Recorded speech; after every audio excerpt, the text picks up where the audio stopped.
So I thought I'd do a table saw update. So one thing is on this saw, and it's probably many are like this.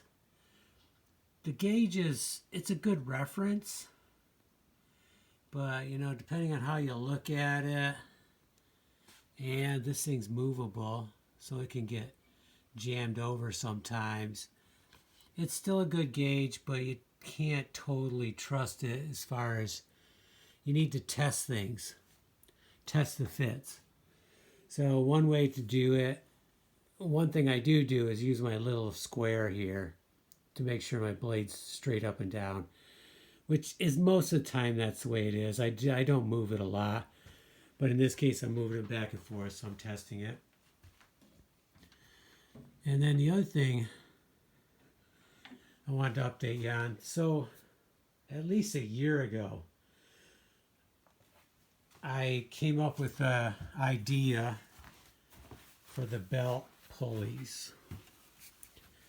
And that was, the problem I was having is these things would want to slide off. Not this one too bad, but that one up there wanted to come off. And it was hard to get back on. And this is something that's been nagging me for years. I mean, this is an old saw. I don't remember doing it the first few years. I don't know how many years it was good. But then it started doing it.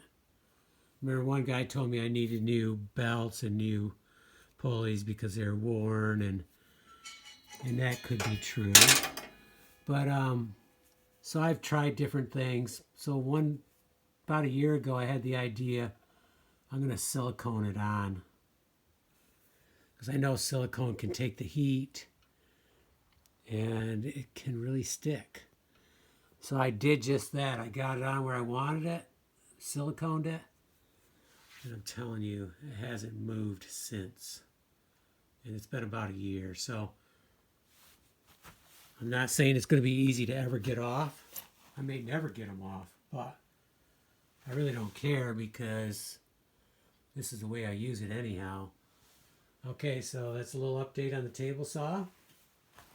And let's get back to cutting on the project.